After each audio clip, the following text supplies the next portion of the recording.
So what is the real secret of building a Pilates business and marketing this Pilates business? What do you think would be the most top qualities to have to be able to build it and market it to the way that you want? So there's only one word, and the word is vision. Vision, vision. As a Pilates instructor, you would have a good idea of what you want to do if you had to have your own business. So if you're working for somebody else, you could see how the person that you're working for, the institution you're working for, the company, the fitness business you're working for, maybe the Pilates studio you're working for, has their values, has their policies. And perhaps you think, okay, I'm gonna literally just photocopy that business procedure, that business profile, and I'm going to go off and start off on my own, and I'm going to just literally translate what I've learned from this business to my own business. Well, that is not going to work for you. I can guarantee that it will not work for you, and your business will be a total and utter flop. Why? Because your vision is not the same vision as your employer has, or your vision is absolutely nothing to do with a friend of yours who's a Pilates instructor, and perhaps your Pilates friend guru has their business, they have their idea. It has nothing to do with you and your vision. They have your vision, they have their visions, they don't have your visions. You gotta think about what makes you tick, what makes you figure out, what makes you have that inspiration in the morning to go out there and help people and give that fantastic, amazing Pilates sessions, have that feeling of community within your studio. They don't have the same vision as you, so really be clear about your vision. Now, before I go any further into my video, I just want to apologize if you hear any kind of barking noises, because I am sitting in my garden room today and I don't normally sit outside, but I wanted to give you a different vibe and a different feel to these videos. I'm recording my videos from the most amazing location. I love where I am and I love the outdoors. I'm videoing from Spain. And we are out in the countryside. So I thought, why the heck, it's a beautiful day. It's normally very beautiful most of the time. And I wanted to share the amazement of natural beauty around me. Now, going back to the video, if you like the video, please hit the like and subscribe. And please don't forget to share the video with anyone who you might think is going to benefit from it. So going back to your vision, or talking about how you market your business in a heartful and very meaningful way, the first thing you have to consider and you have to understand is, why are you wanting to set up a business? Why do you want to go off on your own? And if you have your own Pilates studio, how would it look like? So I'll just give you a little story. So this is how I started. So when I first started my business, when I opened up my own Pilates studio, I've opened 4 Pilates studios so far. And my very first Pilates studio was very, very simple. And if you go back to this video, you'll know that it was in my home, and I opened up with 2 springboards, just 2 springboards. And that was definitely not the Pilates business that I had envisioned, right? But it was my stepping stone to get to where I wanted to be. Then when I had the opportunity to open up my most amazing studio, to be attracting the right kind of client, and to be attracting my type, my absolute desired target client, and that was going to be my perfect client avatar, I needed to make sure that my vision really matched where I wanted to be with the client and which type of client I wanted to attract. So the studio had to have certain specifications, from the location, from how people could access the studio, whether it was going to be easily accessible for them, whether it was going to be fully equipped, and whether they had changing facilities, etc., etc. So I'll quickly brief you on how I set up my studio. So I had been looking for 2 whole years for the most amazing Pilates studio to turn up, and that was really when I felt that I am really setting up my business. The prior years of me teaching Pilates in other locations, I kind of figured, oh, they're not really my business. I'm just really working from a smaller space. until I can really make my stamp in the Pilates world and in the area that I was working with. And remember when I was, if you go back to my first video about how I set up my Pilates studio in Malta, it was in my property, in my house. In that little island of Malta, nobody really knew about what Studio Pilates was. And I was the first one who really created that branding, really created that awareness on the islands. And I later on in the career, and 2 years down the line, after I opened my home studio, I went to another studio, to the most amazing location in my eyes. It was really something that portrayed what I wanted. And my idea was always to have this amazing location for people to come and practice Pilates in a boutique Pilates environment, and set out from the gym industry, completely set apart from the gym industry or the fitness industry. And I wanted to have a certain element of exclusivity. So my vision was always to make it accessible to everybody, but to give it that feel of luxury, to give it that feel of, oh my God, I'm going to somewhere super special and I'm being treated extremely well, and I love this space, and I love the teaching, and I love everything about my Pilates classes. And I can reassure you that every single person who came through my doors during the time of having that Pilates studio, every single person was made to feel super special. So what was my vision? First thing was location of my Pilates studio. And as you know, with a Pilates studio, you need to have loads of space, especially if you're pulling a big, fully equipped Pilates studio. You need the equipment, needs space. And this is one huge disadvantage for us teachers. So if we are wanting to create this most inviting space for clients to come in and have access to all the Pilates equipment, we're gonna need a decent amount of space. Now add to that your reception area, add to that your changing facilities, changing rooms, adding to that bathrooms, adding to that the waiting area perhaps, and adding to that a private studio for private sessions, and adding to that storage facility for your accessories, for your props, whatever else you might need for your Pilates studio. You know you're going to need a substantial amount of space. Moving on from this space element, and this was something that I was struggling with, finding a location that was going to be reasonably priced for me, just growing my Pilates business, to what about the location? Where could it be? I wanted somewhere close to the sea. I love the water, I love the ocean, I love the sea, and I wanted that feeling of fresh air, open space, and I wanted that clients would come to the studio to be able to de-stress. And obviously the sea, the water element, gives that idea and feeling of release of tension, release of energy. So I wanted to be close to the sea.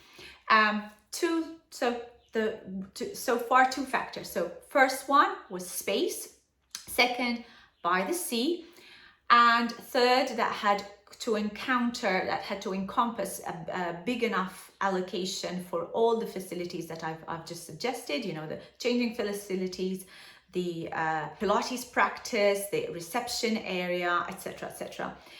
And the other thing that I really wanted in my Pilates studio was that my clients were able to access it very easily. So it was close to the main road arteries of the island, and very easy parking. In Malta, it's widely known to have horrendous parking anywhere you go, and I wanted it to be in a location where people won't have to fret or stress and trying to find a parking space and then be late for the class. I mean, we had our own policies about that, so we didn't want anyone to come in late for class. So I did finally manage to find, after looking and really feeling disheartened, I had that in my vision that I wanted all this, and I finally found a space in a 4-star hotel on the island of Malta with the Corinthia Group. And the Corinthia Group are one of the most exclusive hotel establishments in the island and internationally. They have fantastic luxury hotels in many, many countries, including London, and all set in the most exclusive locations. So I found my location right on the beachfront, had ample parking facilities. I was able to give fantastic instruction because I had loads of space. We had about 200 square meters of space in total. So I managed to acquire the contract, and then what happened, I wanted to make sure the design was really sticking to my vision. So I remember going through and from with my business partner and my partner, and really going through the marketing strategy, looking at, hang on a minute, what's my branding going to be before I even go to the marketing strategy? What are my color schemes? So what's going to be my logo? And when I started my Pilates business, I had already set up a logo, because I felt that obviously, having just started working from home, I needed to have some kind of branding out there. And luckily enough, at the time when I was working and I just set up in Malta, I started working with Lolita San Miguel.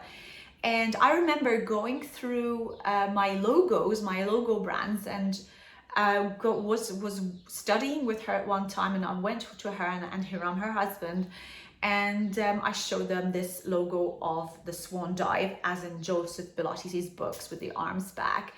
And I absolutely loved that logo, and I could see how it was encompassing me and envisioning me in diving into the Pilates world and opening my heart out to all my clients. And that's how I felt that really it connected me with the clients, and that was why I chose that particular logo. Next came the color scheme. So oh my God, I went nuts over the color schemes. I knew I wanted blues or greens, and blues and greens kept coming to my head, and I really wasn't sure about exactly what color blue I would go for, or green. And I kept going to the graphic designer, and kept going toing and froing and showing me these greens. And in the end, he actually came up with a lime green for my logo. But then in my studio, I had a kind of a dark egg blue, which I totally loved. And I put on designs of natural materials. I put natural materials into the studio to make it more welcoming, more home. There's this whole home feeling that came, that really felt natural to blend in with the surroundings. And of course, we've put mirrors in to encompass light, lots of light, and to encourage people to feel that they're in this most amazing space. And it worked really well. I'm very lucky. I have a very supportive partner, and he worked with me to create this whole brand of neutrality, making sure that everything blended together. And it was interesting, but it was also nerve-wracking, because I wanted to make sure that my clients not only appreciated this whole mix of materials and lighting and colors, but I wanted them to feel relaxed and calm. And this is why the colors that I chose were there for them to make them more in tune. And again, because I was close to the sea, that's why I wanted the color blue, and that's why I wanted them to feel relaxed while they're still having their amazing Pilates workouts. So cut a long story short, why am I saying all this? Because I believe that if you don't have this vision in your head when you first start your business, then you're really going to struggle. So just literally wrapping all this together, I want you to be aware of vision, making sure that you have it clear in your head about what your logo is going to be. And if you had to close your eyes, you could do this little exercise right now. You just close your eyes and setting up your logo. What kind of logo is going to represent what you believe? What kind of logo is going to represent what your vision stands for? So have a few minutes to even think about it. You might even want to pause this video to do that and think about the logo that would really most likely represent you. Then think about your fonts for your logo. Think about the color schemes for your logo, and pull them together to really work together for your brand. Next comes your website. So you could start your business without a website. I've said this before and I'll say it again. You could start your business without a website. There are many strategies where you can put yourself out there without having a website. However, a website would totally help your business. And it would add that extra level of professionalism, especially in an area where possibly there are many other competitors in your industry. But what you need to focus on when you're building your website is to make sure that you gain trust with your prospective client and also getting more people in the door. So the website has to represent really you and your vision. Again, think about the images that you want to take. So when you are doing photos, when you are creating your photo library for your website, don't just pick up any photos that you perhaps have of you working out. No, be very strategic about things and perhaps go and get yourself a photo shoot. A photo shoot, yes, you're going to say it's going to cost me money. I know, I appreciate, but this is all going to be an investment in your business. So go ahead and take some decent photos of you working out, take some decent photos of you teaching clients, and then make sure that whatever content you want to put on your website is in tune with your original vision, and make sure that you are only targeting that specific market you want to target. You know, we've talked about attracting the perfect client avatar, and this is this video over here that it talks about it. And remember, you have to create the website to pull that type of clientele to your business. Don't make it just a generic website that's going to pull anybody or in any kind of form, shape, or level. Please don't, because it's not going to work for you.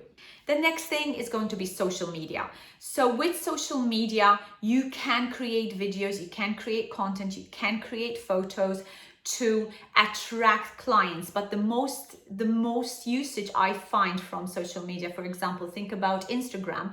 Instagram is amazing for doing videos and doing photos, and there's just keeping that visibility of your business out there in the market. But if you really wanted to promote classes or events or workshops, etc., you really want to be using Facebook. No matter what other people say and no matter what the marketing experts say, Facebook has really worked big time for my business when it came to promoting my classes. And it has been done in a very organic way. I haven't gone out there and paid for clients to come to my studio. Now, you could also think about influencers. Now, influencers work fantastically well for some businesses, but I don't believe that kind of works for our industry. It doesn't work for the wellness industry. It doesn't work for the Pilates industry, especially if we are working from our heart. We don't want to be pushing people by getting influencers to show that they're doing Pilates at our studio. Really not. Now, if you have an influencer that comes to your studio and they want to go and put out photos of themselves practicing at your studio, that's great. They're being your ambassador, right? But to go out there and pay influencers and to promote influencers to promote your business, I don't believe that's the right way to go. If you don't agree with what I'm saying, I would love to hear your comments. So please go ahead and post them below. It hasn't worked for me, and I don't believe it would work in our industry. We are of a value industry. We are here to help people get better, and it's not a way of promoting a wellness business. So always remember who you are and what you represent and live it. That is the most important thing. So be very honest with yourself and honest with your clients, and that is really going to truly be your top marketing tool for your future business. Now, other forms of income include podcasts, include teacher training programs, workshops, Pilates retreats, and doing specific events for your community. And I have done all this apart from having my own podcast. Now, I have been a guest at other people's podcasts, but I've not got my own podcast channel, purely because I feel that I've got the right base of social presence, and my current brand works absolutely fine as it is. But why not have your own podcast, right? Why not go and delve into your own podcast program? One big takeaway here is to leave your ego at the door. Guys, be very, very sure that you're working from your heart. You make mistakes all the time, and just take mistakes that you make as speed bumps, not roadblocks. And I always say that that's really not going to represent what I am or who I am. I'm always learning. So I never say I've made a mistake. I'm going to say, okay, that's taught me something. What has this taught me? And then have faith in what you're doing. And you don't need to be judging yourself, and neither should you be judging others.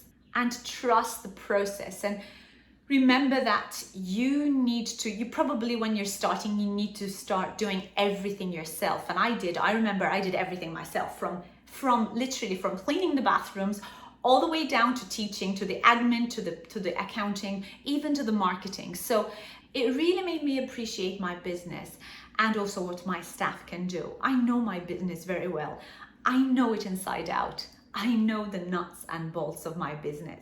I always believe that if you know what your customers want and need, and you know how to deliver that to them, then you're never gonna fail in business. So I want you to take this as a takeaway. And if you like this video, please hit the like, subscribe, and don't forget the bell to be notified every time I upload a video online.